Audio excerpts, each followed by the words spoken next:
Hello, it's Susie Walker here with the wonderful Rowena Gerret from Rowan Tree. Lovely to see your face today, Rowena.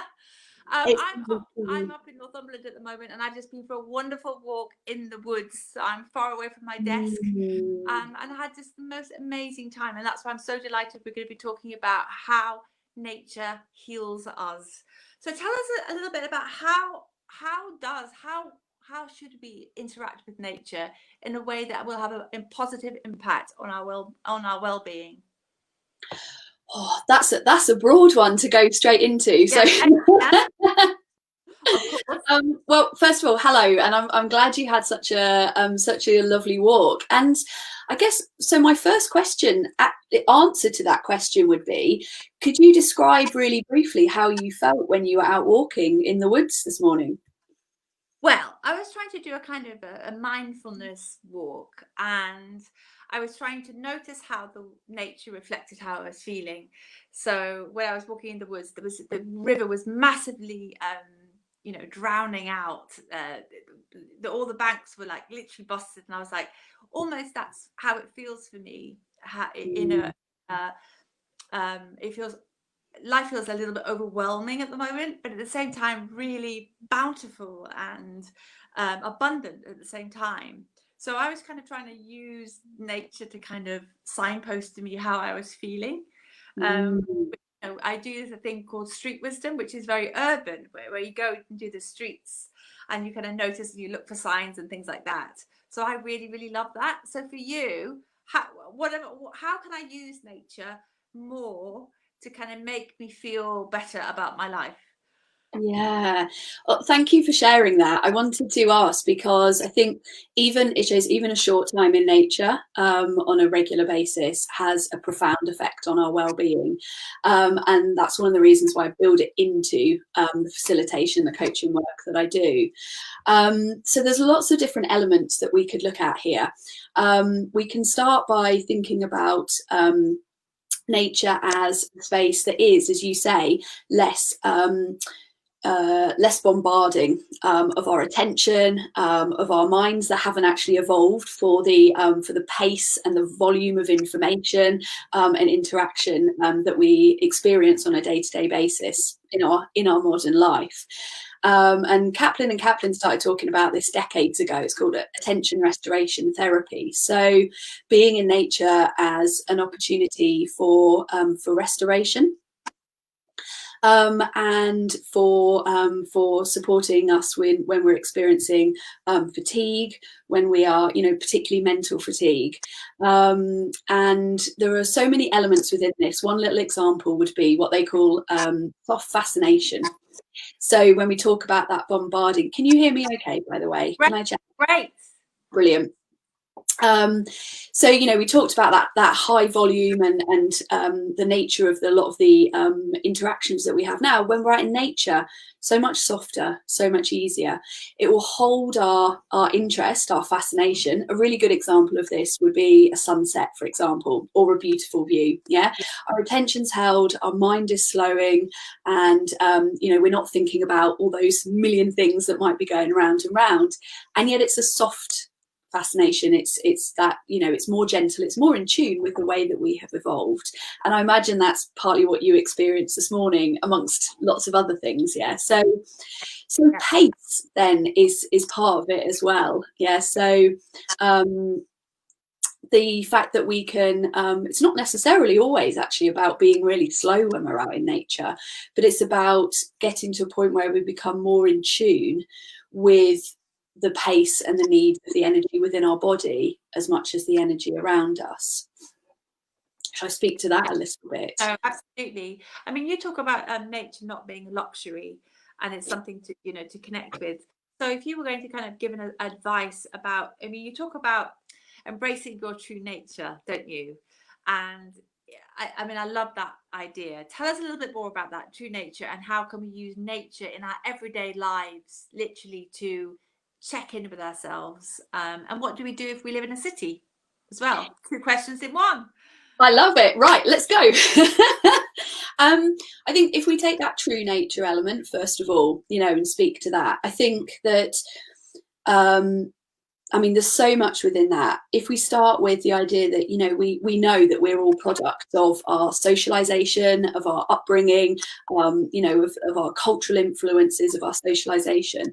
And a lot of us have lost touch with, you know, with partly kind of our instinct, our gut instinct. And some of us, in fact, perhaps are hearing it, but not necessarily listening to it. So part of the work that I do is about that connection with self. And I'll talk in a minute to how being within the natural space really supports within that. But connection to ourselves, and to thinking about, you know, we live in a world that really does, apart from anything else, put our intellectual, our mental capacities on a higher level than our physical and our spiritual needs and intelligences.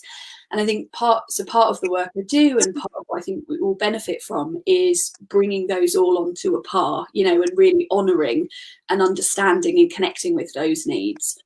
So that embodied work, and that is part of being being in connection and really listening to ourselves. And then the next step, trusting and having the confidence, and I know this is a lot of what is done within psychology, is to put that into action. Yeah, Sure. I mean, I think that's a really good point that you're saying, is when you're kind of getting into that tune of knowing, I think it's kind of getting to know that kind of deep wisdom within, and learning to trust that, your instincts around that.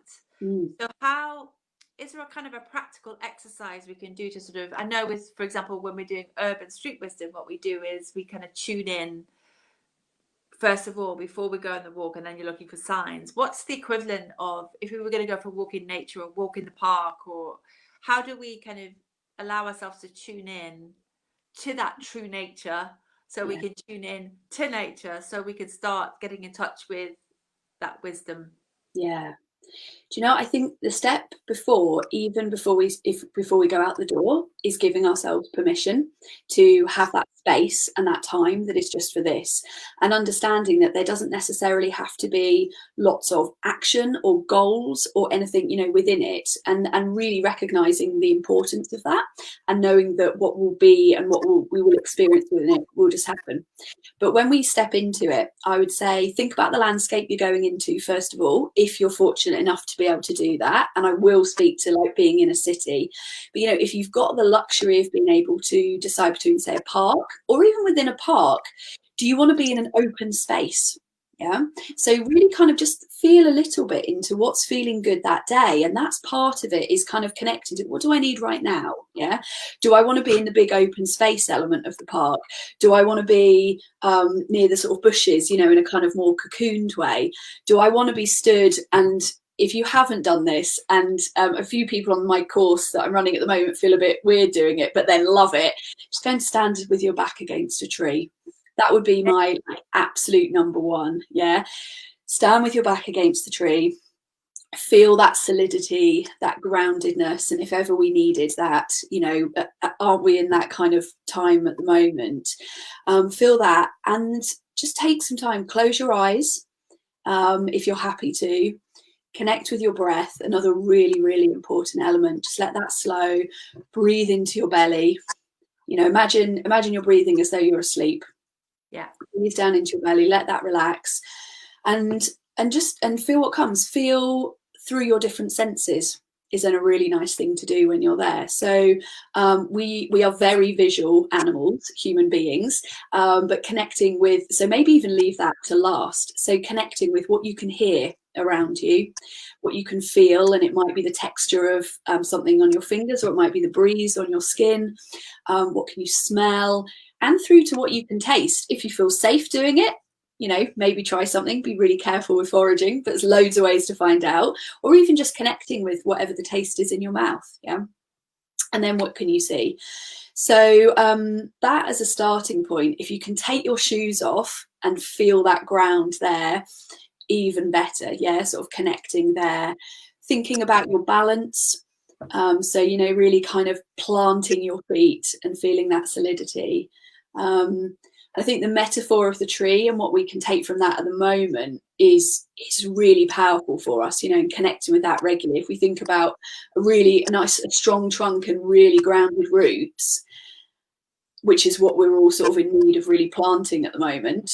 Yeah. And also with everything that's going on, what that enables is branches to sway. Yeah, is branches to move, that flexibility that we're all needing, even more so at the moment. So that would be one thing to do. I can speak to a couple more really quickly if you like. Well, it's just, I think, making it very practical for people around, you know, very difficult year. And, you know, you may be coming to an opportunity now for us all to slow down at Christmas and to take some walks, to get out in nature. We may be seeing relatives outside, and to be able to use nature to connect with ourselves. I think a brilliant way of feeling better, isn't it? I think we all kind of know, and there's been so much research about that nature makes us feel better. So if you can give us some more tools to do that, that would be fantastic. Yeah, absolutely. So you're right, you know, we do know it, and we know it in our DNA, we know it inherently, and there is now so much research. We know that you know, it calms our nervous systems, our parasympathetic nervous system, our restoration system. What we're experiencing at the moment is you know, so much of our sympathetic nervous system, our fight, flight, freeze, fall, you know, is just on at the moment. So absolutely, being in nature can really help to bring us into that parasympathetic. So a couple of other examples would be, even if you can't go outside at lunchtime, open a window if you can and look up at the clouds. Watch the clouds go by. Yeah. There's I only learned this recently and I wrote it down in case I forgot it. It's called Heraclitean motion. And that is in nature, isn't it wonderful? It's in nature, things that are moving, but also staying the same. And it's phenomenally calming for us. So examples of that would be watching clouds go by or watching a flame. You know how we're mesmerized by the flame of a fire. Now, if you don't have a fire in your home, I don't have that. Can you light a candle and be mesmerized by that? Really simple example, yeah? Or look out the window, or open the window, feel the breeze on your face. Yeah. If you can step out at lunchtime, you know, particularly at the moment when we've got such short days and we need to get a bit of sunshine, you know, can you go and have just 20 minutes or even 10, all right, of your lunchtime outside? And if you can't, I used to be a full-time teacher, I never got a lunch break. You know, if you can't do that in the day, can you definitely make sure that in your weekends you are stepping outside? Yeah. Yeah, wonderful. I mean, I love that. I love the idea of cloud watching. I love the idea of just, I mean, lighting a candle. And these are great ways, again, of just connecting with the elements, isn't it? Which is really good. Now tell us a little bit. I know we have to go now, but tell us a little bit about the program that you're running. Thank you. Yeah, so the program is called Walking Through Winter. We're running from November all the way through to March. We've got an amazing group of women. We're going through and we're thinking about really working with seasonal energy. So thinking about winter as a time for restoration and groundedness, and earth as the element.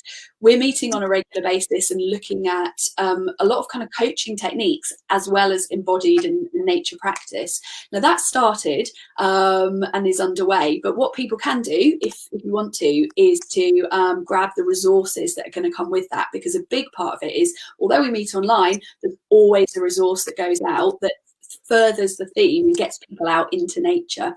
So I believe you've got the link and people can grab that. You get a fortnightly resource that will get you out and take you all the way through to the spring equinox in March. Yes, so I would get everyone to go to your website, and you can see everything that Rowena is doing at the Rowan Tree there.